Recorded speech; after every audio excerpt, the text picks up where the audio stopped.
Hello guys, magandang araw ulit sa atin. Ito po yung pangwalong araw ng lesson natin sa cookery. So dito naman tayo i-discuss sa sauces. So meron po tayong 5 klase ng sauce na classical, tulad ng bechamel o bechamel pala, bechamel, velouté, Spanish sauce, tapos tomato sauce, at saka Hollandaise sauce. So yun po yung 5 mother sauces natin. So pag-uusapan natin dito kung ano yung 5 mother sauces. So, one of the best ways to add flavor and excitement to any dish is with a good sauce. In fact, a good sauce can turn a mediocre or average dish into a memorable one. People enjoy sauces with a variety of foods, from chicken to vegetable dishes. Learning to make a good sauce is a basic step toward becoming a great cook. Okay. Generally, a sauce is a flavored thickened liquid. It is usually from an adding ingredient or a thickening agent, seasonings, and flavoring to stock. A thickening agent is an ingredient such as cornstarch that adds body to the sauce. Two sauces that are not made with stock are bechamel, a basic French white sauce made with milk and thickener, and Hollandaise sauce is made from lemon juice, butter, and eggs. Okay, sauce are meant to complement the foods they accompany. They should never overpower of or detract from the food. It takes a lot of time to make a good sauce. Many restaurants use condensed or powdered commercial bases mixed with water to create stocks. The stocks and sauces then do not need to be reduced, since there is no gelatin in this commercial basis. Although quality may be a concern, these bases do guarantee a consistent flavor and texture. Pre-made sauces are also available, but they may not have the flavor or freshly made sauces. Okay guys, dito specific natin kung ano yung mga pangalan ng mga sauce na pinag-usapan natin. At saka may mga video ako na isisingit para po malaman nyo po kung ano po yung talagang proseso sa paggawa ng sauce o ng ating mga 5 mother sauces. At hopefully guys, magkaintindihan at maintindihan nyo po ang aking mga pinagsasabi. So ito na po yung 3rd week sa ating cookery lesson. Malapit na po tayong matapos dito. So sana by the end of our duration may matutunan din po kayo kahit na sa online classes natin. Medyo mahirap talaga kasi kailangan mag-adjust, but happy din kami mga trainer kasi po kahit sa ganito lang mong pamaraan ay na-share namin sa inyo yung bawat talent namin o yung skill namin. So grateful po kami sa ganong bagay na na-share namin po yung mga talent namin para sa inyo. So ito po, pag-usapan natin, balik tayo doon sa ating sauces. So meron po tayong 5 klaseng sauce dito. Okay. Dito muna pala tayo. Sauce ingredients, meron tayong mga sauce ingredients. Sauces are made of liquid ingredients, thickening agent, and seasonings and flavor ingredients. Classic sauces rely on combination of few basic ingredients. Meron tayong mga ginagamit na thickening agent sa mga sauces. So, may mga example po ng mga thickening agent. Yun po ng roux o kaya yung cornstarch, potato starch, any starch na hindi yung starch na yung pagkain na kanin yung starch po na tulad ng cornstarch nga or potato starch, yun po yung magandang thickening agent. Sa mga gluten-free, yun po cornstarch o kaya yung potato starch o yun po sa gluten. Gluten-free po yun. So, yun po yung magandang pang thickening agent. Pagdating naman sa roux, ayun po yung may gamit na butter o clarified butter and flour.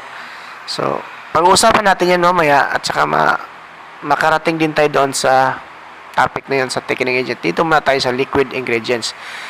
The liquid ingredients is most sauces serve as the base or body. You will commonly use some type of stock or as the base for sauce. You may use white stock made from chicken, veal, or fish. Naalala nyo ba yung pinag-usapan natin yung mga stocks, yung elements of stocks last time? Na sinasabi ko, yung natin? Yung lesson 6 natin. Stock ba yun? Lesson 6 or 5? From stock, elements of stock. So, kailangan talaga sa mother sauces, so, gagamit talaga tayo ng stock. Gamit tayo ng stock, gamit tayo ng thickening agent.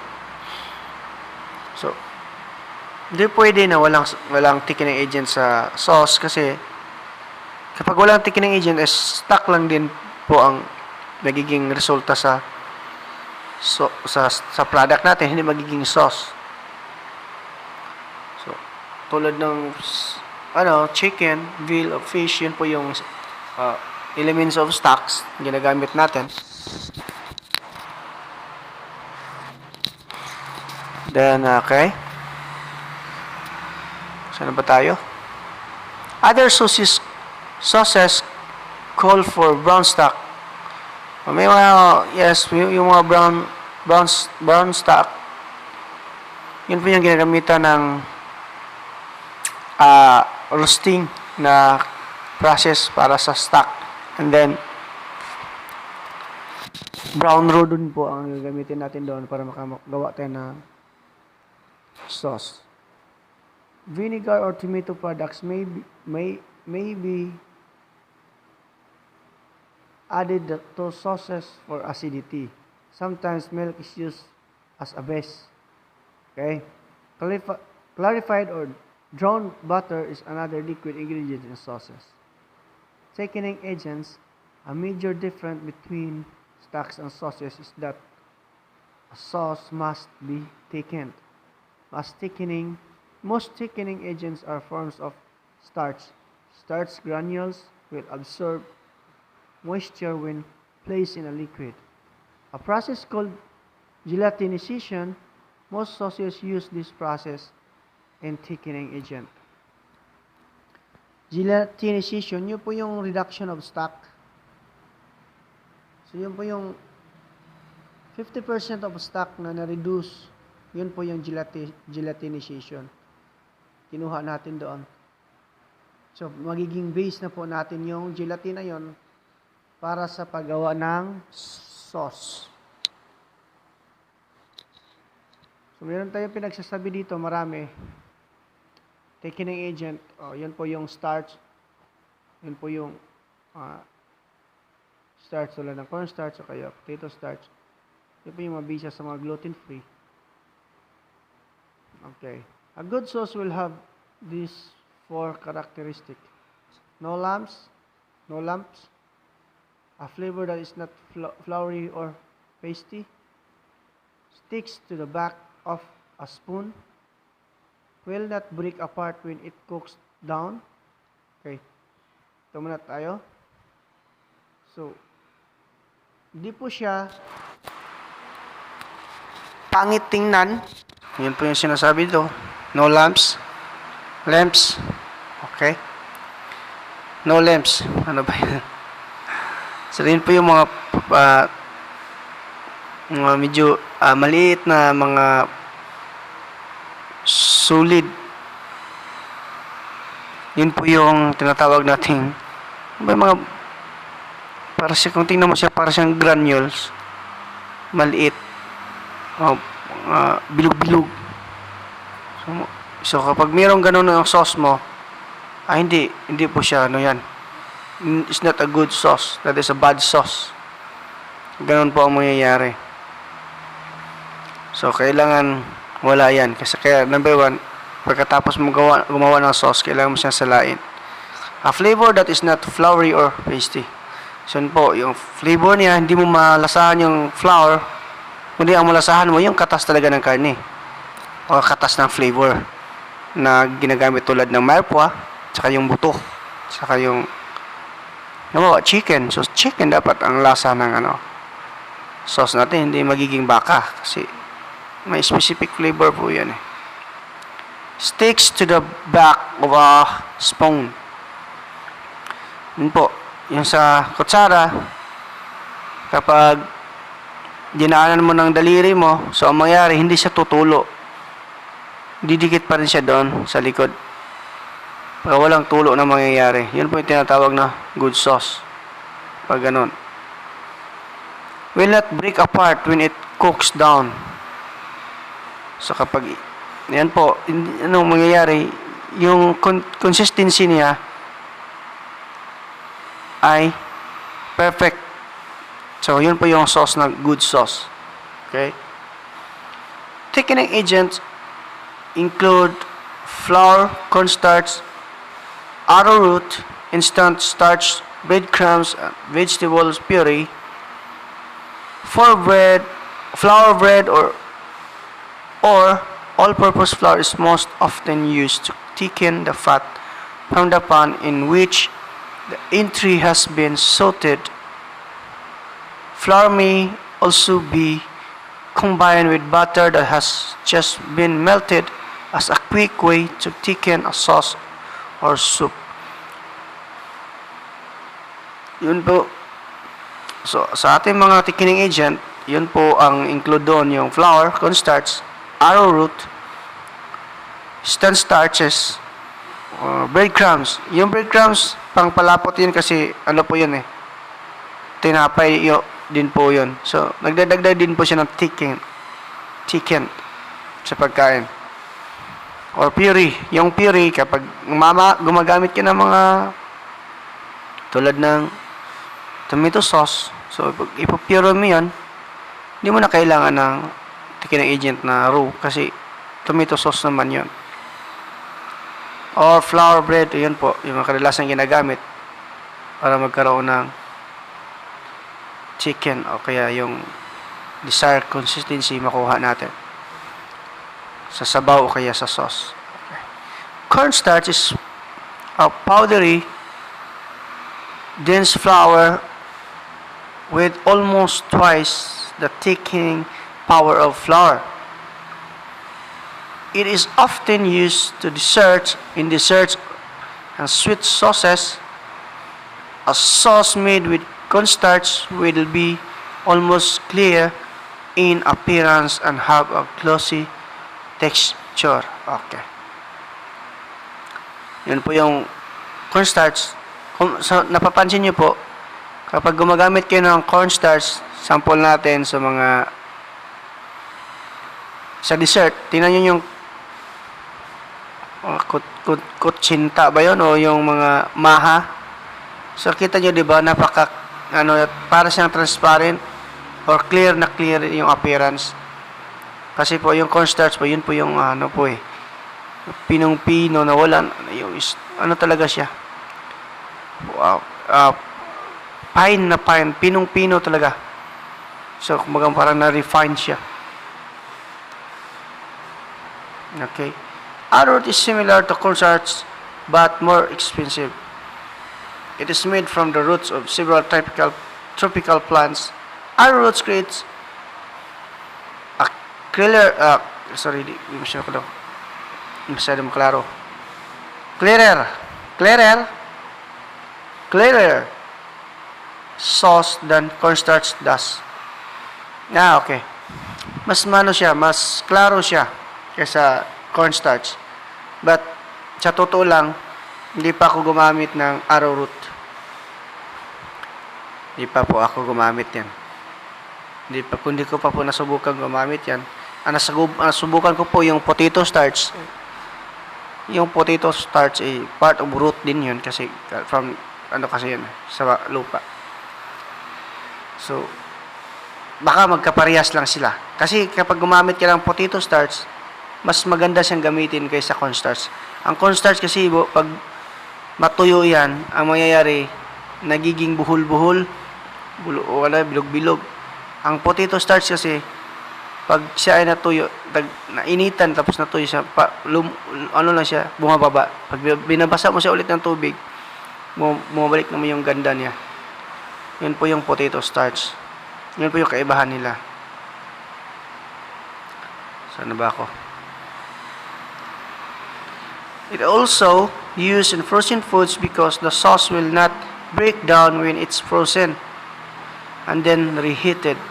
Tulad na sinabi ko kanina, kapag lumamig ang cornstarch, may kapangitan na po. But itong mga arrowroot o kaya yung potato starch, kapag nire-reheat mo, yung consistency niya is the same pa rin noong una mo siyang ginawa. Okay? Instant starch have been dried after being cooked. They can thicken a liquid without being heated. They are used more commonly in baking than in sauce making bread crumbs because they are cooked. Breadcrumbs can thicken a liquid quickly. Keep in mind, however, that sauce that is thickened with breadcrumbs will not be smooth. Yes. Pag breadcrumbs ang gagamitin mo sa pagpalapot o kaya gagamitin nating thickening agent ng breadcrumbs, hindi mangyayari maging smooth. Kasi po ang mangyayari dyan, yung breadcrumbs po, buo-buo po yan at tinapa yan. At usually po, ang breadcrumbs ay luto na yan. Kasi galing sa tinapay po na luto yan, and then ginawang crumbs, kaya nagiging breadcrumbs. But anyway, yung breadcrumbs ay nakakatulong po yan sa thickening agent. Kapag gumamit ka ng breadcrumbs, kailangan mo salain siya talaga ng salain hanggang yung maiwan is yung refine na lang, hindi na po yung buong-buo na breadcrumbs. Yun po yun. So, vegetable puree. A puree is a food that has been mashed, strained, or finely chopped into a smooth pulp. Oh yes. Yun po yung puree, yung biniblend. Tapos blended siya, kaya nagiging puree. But kailangan mo pa rin siyang i-strain. Pero rin hindi mo siya kailangan i-strain. Depende sa klase ng gusto mong gawin. Depende po yung mga puree. Tulad ng tomato puree, hindi naman kailangang salain yan. Kasi mawawala din ang flavor sa tomato kapag nasasala mo yan. Kasi gagawa ka ng tomato sauce Hindi na kailangan salain. Purees can be used to thicken sauces. A vegetable such as potatoes or a combination of vegetables may be cooked with herbs, spices, and other flavoring, and then pureed if you need to. Sorry, namali yung pagbasa ko. Spices and other flavoring, and then pureed or pured. If you need to thin a puree, add water, cream, or stock. A coulis is a sauce made from a fruit or vegetable puree. Okay. Yung coulis process, coulis. Okay. Yun po yung maraming klase. Pwedeng parsley ang gamitin natin. Ay, blender lang ang gagamitin dyan. So, ang mangyari yung coulis, gagamit po tayo ng mantika dyan. And then, ipipure natin yung isang klaseng gulay. Any kind of gulay, ang proseso ng coulis is gagamit tayo ng mantika. At saka, yun po, pwede siya natin pang thickening agent. Pwede natin siyang pang marination. Depende rin kung kailangan, di pwede nang gamitan ng mantika, pwede din. So, ang coulis para lang din siyang pure process lang din po siya. Okay? Sana ba yun? Vegetable purees and coulis are healthful choices because they do not rely on the fat content of or the heavier sauces. Depende, kapag mag-coulis ka ng parsley, kailangan mo ng mantika doon kasi yun po, ano po yun for marination. Pag mga herbs ang gagamit o mga spices, gawin mong coulis process, kailangan mo ng mantika doon. Pag mga prutas naman o vegetables, pwedeng stock lang ang gamitin mo. Kung sa vegetables naman, ay hindi ka, kung sa vegetables, stock ang gagamitin mo para siya magiging coulis. Pero kapag prutas, ay hindi pwede na gagamit ka ng mantika doon o gagamit ka ng tubig. Ang gamitin mo doon is yung gagawa ka ng watermelon na coulis. So, ang gagamitin mo is yung juice ng watermelon. O kaya, idiretso mo na yung watermelon kasi matubig naman yan. Ay, kung pinya, mayroong mga pineapple juice. So, pwede mo rin gamitin yon para makagawa ka ng coulis. Ganun po yon.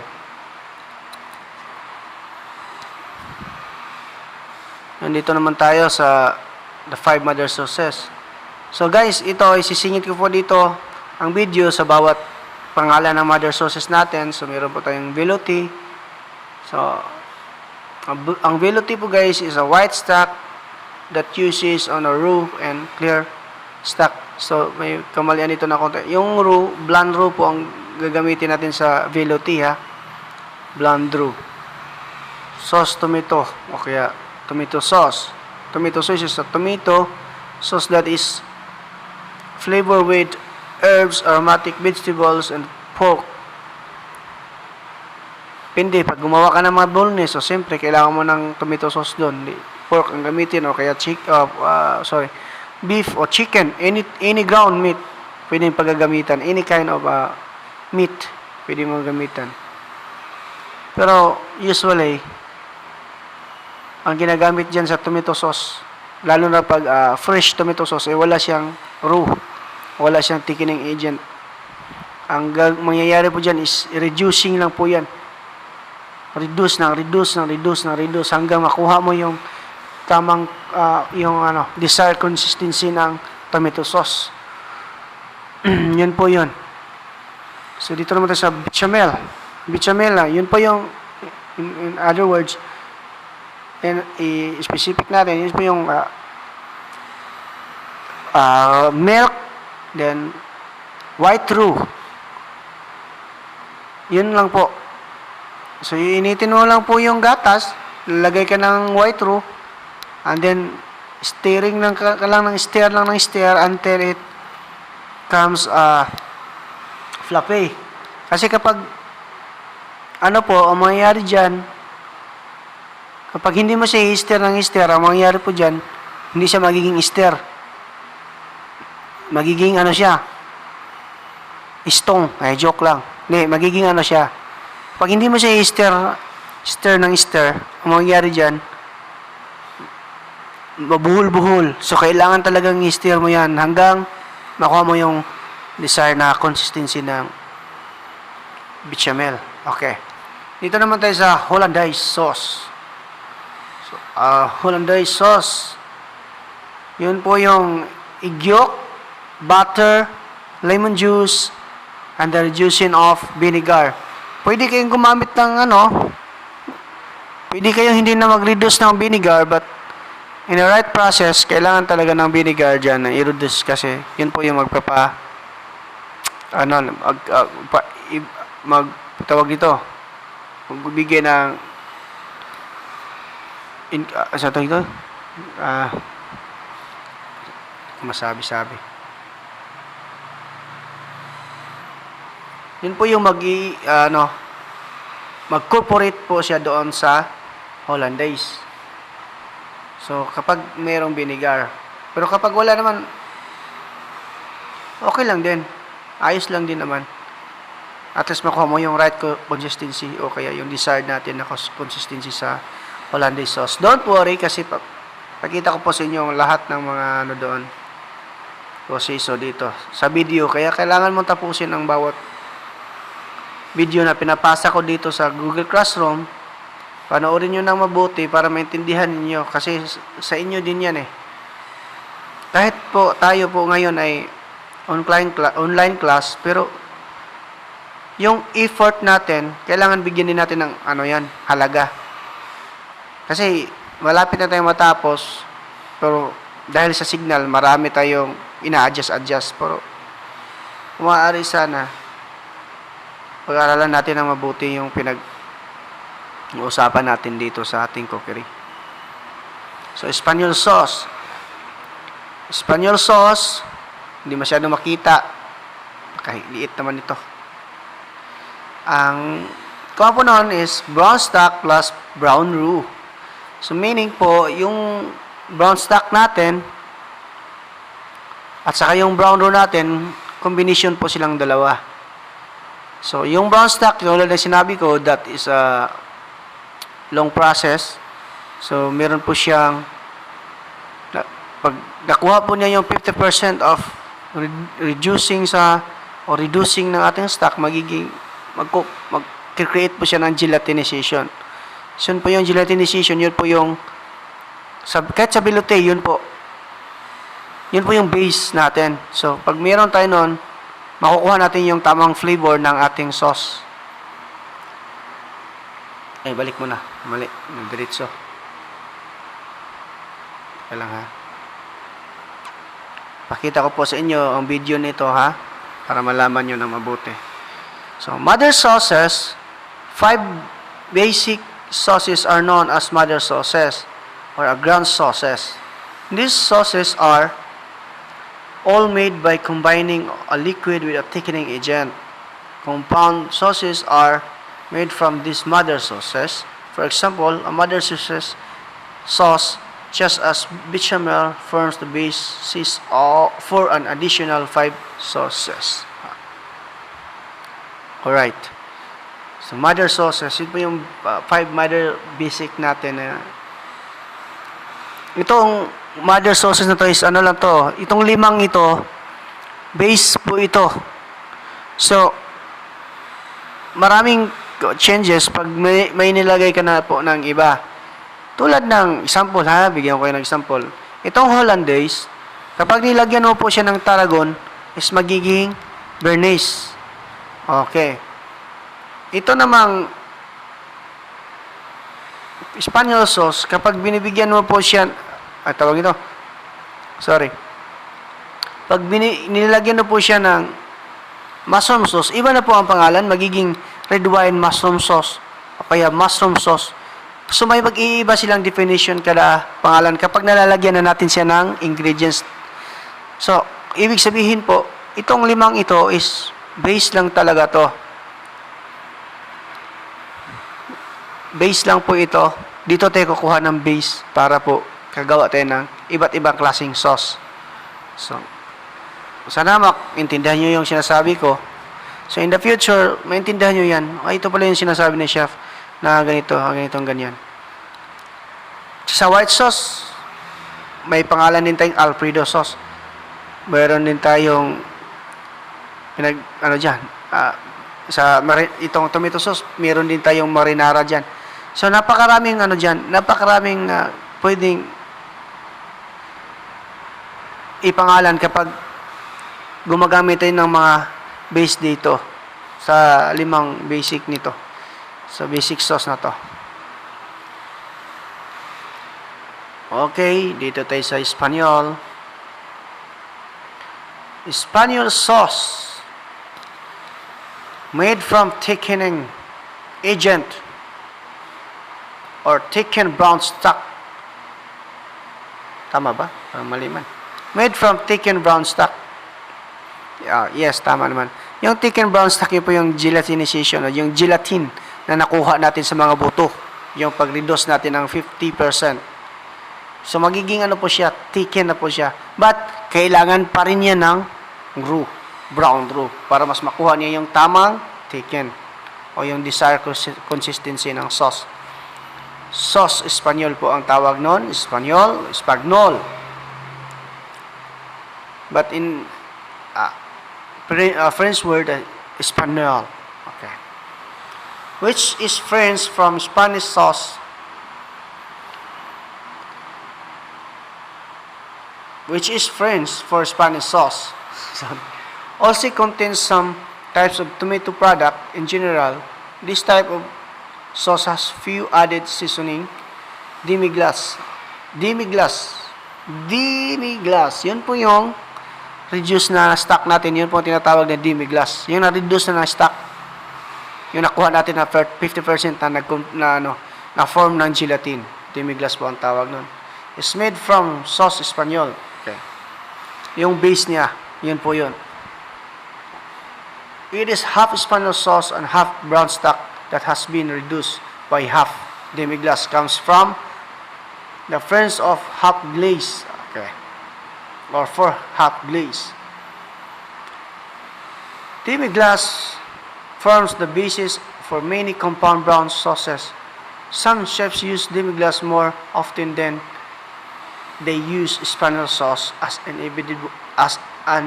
individual sauce. So, yun po yung Espanyol sauce natin.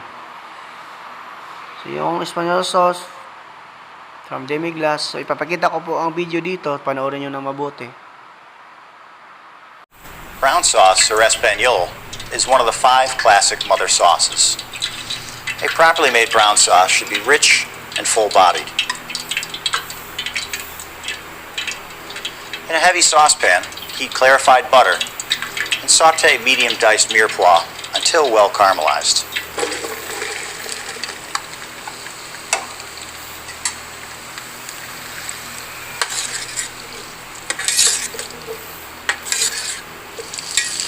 Add flour of equal amount to the butter and cook.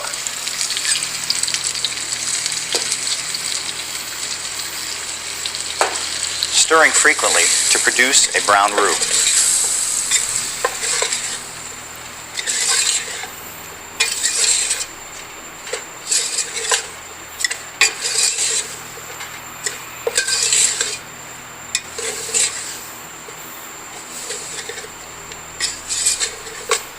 Gradually, add brown stock.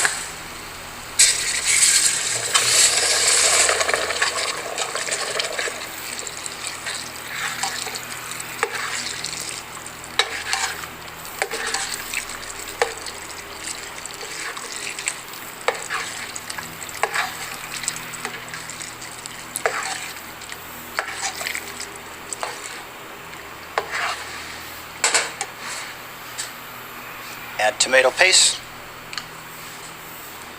and continue stirring constantly.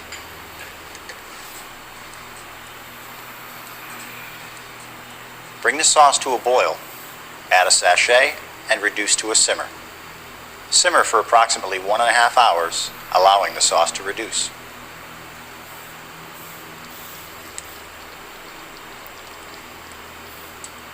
Check the seasonings at this point. Salt and pepper may be added depending on the sauce's intended use.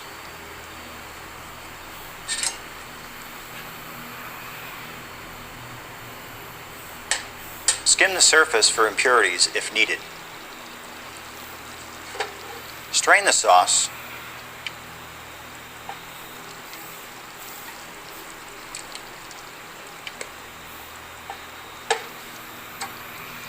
Hold for service or chill in an ice bath. Ngayon, dito naman tayo sa tomato sauce. So, panoorin nyo po din ang video ng tomato sauce kung paano ginawa. From Kumkase po yon. Okay? Tomato sauce is made by simmering of tomato product with flavoring, seasoning, and stock or another liquid. Although, basic tomato sauce is made with vegetable only. Some variation of add meat. But tomato sauce, kapag tinasabi natin tomato sauce, base lang yan, wala pa siyang karne. Tomato sauce is a very versatile sauce. Okay. So, panoorin niyo po yung video. Nandito, i-attach ko po ang video kung ano yung tomato sauce, ano yung process ng paggawa ng tomato sauce. Yung tomato kong kasi. With a paring knife, mark an X on the bottom of the tomato, just deep enough to penetrate the skin. Blanch the tomato in rapidly boiling water for 20 seconds.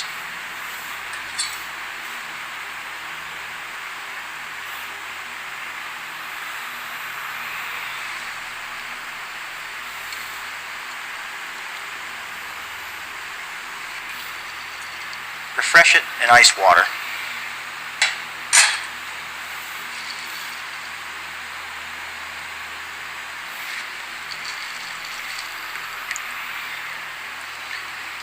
Using a paring knife, cut out the core and peel the tomato.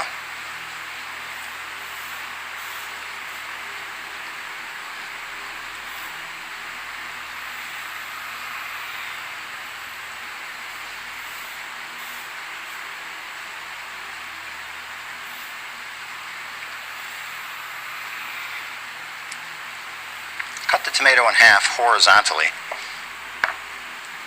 and gently squeeze out the seeds and juice.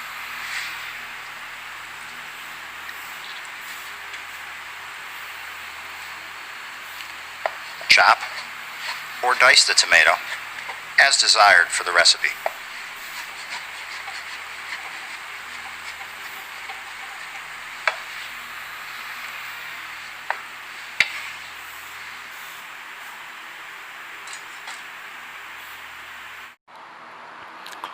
Okay, ito naman, panoorin niyo po ang video ng velouté kung paano natin ginawa. From the French word of velouté. Okay. O velouté. Velouté sauce, also known as blanc sauce. Kaya ang ginagamit natin dito is yung thickening agent natin na blanc roux. Kasi po, blanc sauce po yung velouté. It's made by thickening agent light color stock with a light color roux. The sauce is named after the type of stock it contains. Okay. So, yun po yun. But, anyway, papakita ko rin sa inyo kung ano yung blonde, white, at saka brown roux. Mamaya, sa one. Isisingit ko lang muna dito yung video natin sa velouté. Velouté sauce is made by thickening a white stock or fish stock with a blonde roux. A properly made velouté should be rich, smooth, and lump-free. In a heavy saucepan, heat clarified butter. Add an equal amount of flour to the butter and cook to make a blonde roux.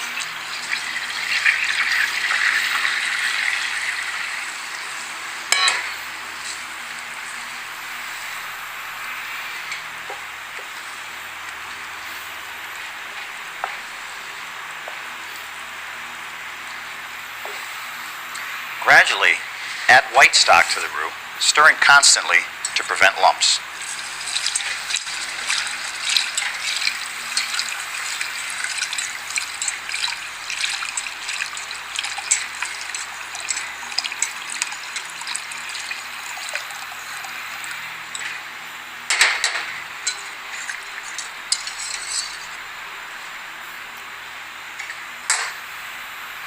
Bring to a boil and reduce to a simmer.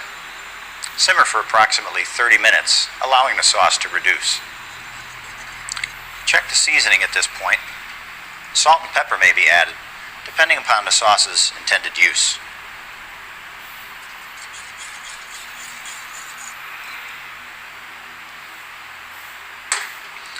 Strain through a fine chinois.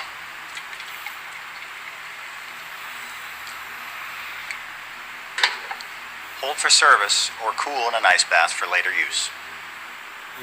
Okay. Hollandaise. Okay. So, ilan na ba tayo? 1, 2, 3, 4, 5. So, last, yung Hollandaise. Yung Hollandaise, medyo may kahirapan gawin. Pero mas, kung may teknika, madali naman gawin. But, kapag bago ka lang, sigurado mahihirapan ka dyan. Pero napakadali lang. Okay? From the French word for Dutch, okay, Hollandaise sauce is made from emulsified eggs yolks. Oh, egg yolks, sorry. Egg yolks, sobra ng bagbabasa. Okay. Emulsified egg yolks, clarified butter, seasonings, and often lemon juice. Emulsifying takes place when substances just as water and oil are mixed with emulsifier like egg yolks. Okay, once mixed, these substances will not separate. Kaya yung sinasabi dyan, yung paglagay natin ng stock. Pero yung stock dyan, napakaliit lang eh. Pwede nga hindi tayo gumagamit ng stock dyan. Kaya yung reducing of vinegar na lang. Pwede na yon. Hindi na kailangan yung stock dyan. Konti. Kung meron man, pero napaka-konti na lang. Kailangan natin dyan. Sa tawag nating Hollandaise. So, in other sauces, meron tayong other. Yung Hollandaise, papakita ko, tingnan nyo po yung video, sisingit ko po ha. Hollandaise and the small sauces derived from it are emulsified sauces, which are sauces created from unmixable liquids that are bound together by an emulsifier. In this case, the emulsifier being egg yolks. A properly made Hollandaise is smooth, buttery, pale lemon yellow colored, and very rich. Combine peppercorns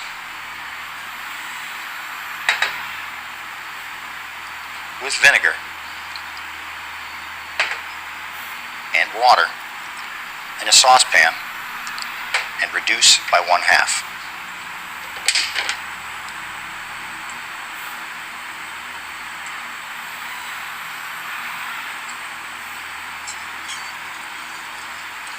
Place the egg yolks in a clean, sanitized stainless steel bowl. Strain the vinegar and peppercorn reduction through a china cap.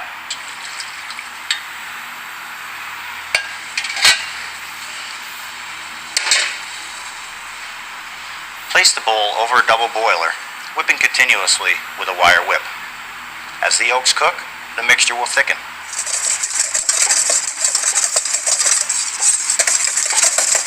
When the mixture is thick enough to leave a trail across the surface when the whip is drawn away, remove the bowl from the double boiler.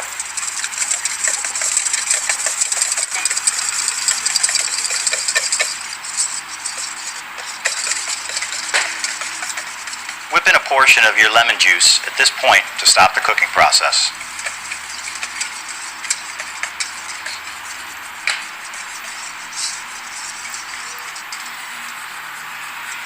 Begin to add warm, clarified butter, a drop at a time, whisking constantly until an emulsion begins to form. Once the emulsion is started, the remaining butter may be added more quickly.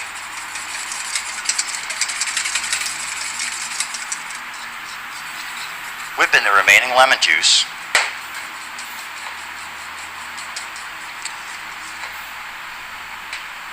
and adjust the seasoning with salt, pepper,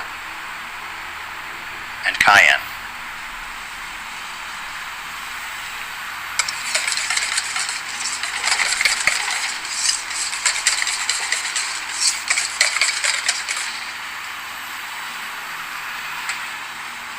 Hold for service in a warm bain-marie and discard if not used within 2 hours.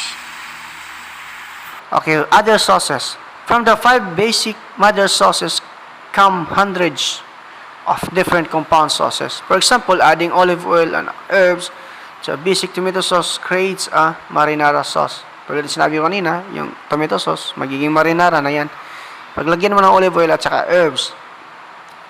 So maraming herbs may ilalagay mo diyan. Idadagdag. Kaya tapos magbabago na naman po yung pangalan doon. Not all sauces, however, come from the mother sauces. Some sauces are made from a puree or fruits or vegetables. And other sauces made from meat, cheeses, or butter. Salsas can include a combination of raw vegetables or fruits, spices, onions, and chilies. They can be used for more than dipping vegetable or chips. However, salsas can also be used as sauces or for potatoes, poultry meat, or fish interests. Okay. Dipping yun pong sausawa, no? Ng mga pagkain natin. Salsa, ano yun? Katulad ng mga release, puree, mga puree na klase ng, ano, yung release kasi, tomato release, puree din po yan, na pinaprocess po. Yun po, yung nasabing brine, o pickled. Yung pag-pickled kasi, may acid eh. Kaya tumatagal siya. Mas mahaba yung shelf life ng isang release kapag kasi pickled po nga po. Releases may be sweet, savory, or spicy. They also vary in texture from smooth to chunky. So po, tulad ng mga gamit, tulad ng mga tomato release, yung mga ganon, yun po yan, smooth po yan, maganda po. At saka masarap din po yan. May spicy, may sweet, mga may flavor, ganon po, kahit mga barbecue sauce, mga ganon po. Gravy is a type of sauce made from meat or poultry juices. Yan po yan. Yung nakaubin po natin ng mga nag-roasting tayo ng manok. So yung katas ng roasting natin, yun po yung gagamitin nating flavor. Napaka-the best po nun kapag yun ang gagamitin nating flavor sa gravy natin. So liquid just as milk, cream, or broth, and thickening agent just as a roux. Fan gravy is made from the deglaze fan dripping of roasted meat or poultry. So, tulad din sinabi ko kanina, yun po, doon po nakukuha yan sa mga po, yung mga makatas na inuubin natin ng mga buto o kaya mga karne. Alam mo ba kung gaano ka nagbibigay lasa talaga sa gravy? Kapag nag-roast ka ng mga buto, ng laman, yun po, sunog-sunogin mo yan, tapos gawin mo siyang, demi-glace, o kaya gawin mo siyang stock. Yun po ang gawinitin mo sa paggawa ng gravy. Napakasarap po ng gravy. Kaya nga, yung sa Jollibee naman, ay, minsan, hindi masarap, minsan masarap. Depende siguro sa pagkagawa nila. Kaya saan ba tayo? Dripping with the poultry, okay. The pan gravy is served with the meat. You may also serve gravy with a side dish, just as mashed potato. Yan, in European, sa mga European na mga, sa serving natin, kapag nag-serve tayo ng, kadalasang starch nila is yung,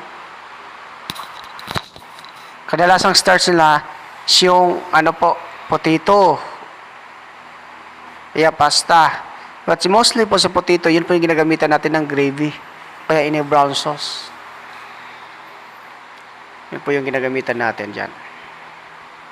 Okay. Compound butters.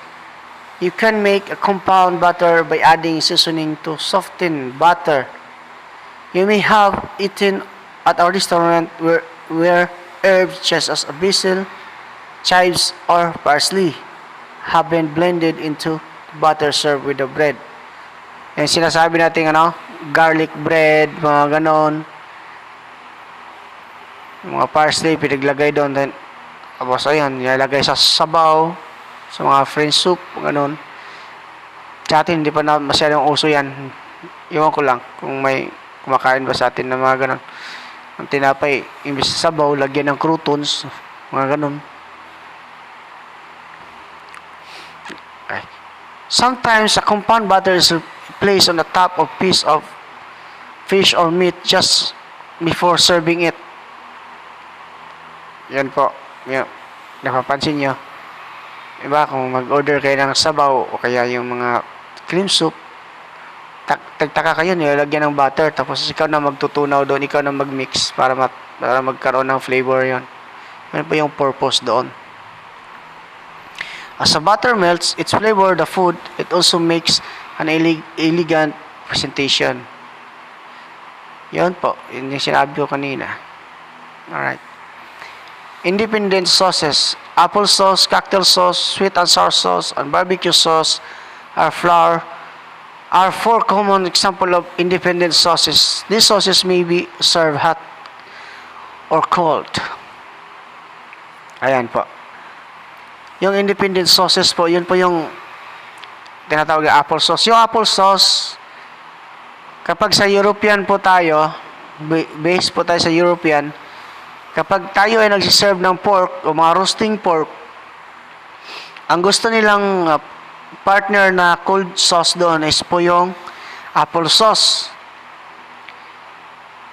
Yun po yung magandang combination. Kapag may apple sauce, kapag may roasting nga anyway, may brown sauce pa rin. Depende sa gusto, depende sa menu, but pagdating sa cold sauce, ang sauce na partner ng roasting pork ay apple sauce. Yun po yung pinaka-partner. Pag mga cocktail sauce naman, depende sa klase ng menu, din ang gamitin. Pag sweet and sour naman, depende din sa anong klase ng kan. Pero hot, kadalasan sa sweet and sour is hot. Okay. And barbecue sauce are for common examples, independent. Mayroon pa mga maraming klaseng independent sauce. Bigyan ko ng example, wala dito, based on my experience, yung cranberry sauce. Kapag turkey o chicken ang sa cold sauce, cranberry naman ang ilalagay. Kapag medyo mapanghi o yung mga matatapang na klase tulad ng tawag ito, lamb o kaya carnero, sa ang partner naman doon na cold sauce ay yung mint sauce. Diba? May iba-iba siyang definition dyan. So, yung tinatawag nila mint sauce, yun po yung bagay sa lamb. Pag baka naman, ang ginagamit na pa natin is horseradish. Horseradish. So, hindi nyo pa po alam yan, kung ano yan, but wala kasi dito, hindi pa na siguro. Wala nga, hindi ko pa nabasa to, pero wala nga talaga. Okay. So wala. So mga sinasabi ko yung sa huli, okay? So mayroon tayong preparation of roux. Okay, roux. Roux is a combination of flour and butter, clarified butter and flour. Many sauces are formed from stock and roux. A roux is the most commonly used thickening agent. Many chefs use 60% flour and 40% fat to decrease the calories and fat in sauces. But, many chefs lang. But kapag susundin natin yung standard, so equal amount of ingredients. Tulad ng flour at saka yung butter. So, dapat equal para mas maganda. Being able to make a good roux is very important skill. Okay. So mamaya, isisingit ko po yung roux dito. Equal parts of fat and flour by weight form a paste when they are cooked together. Roux can be white, bland, or brown depending on the part of how long it is cooked. Okay? So mamaya,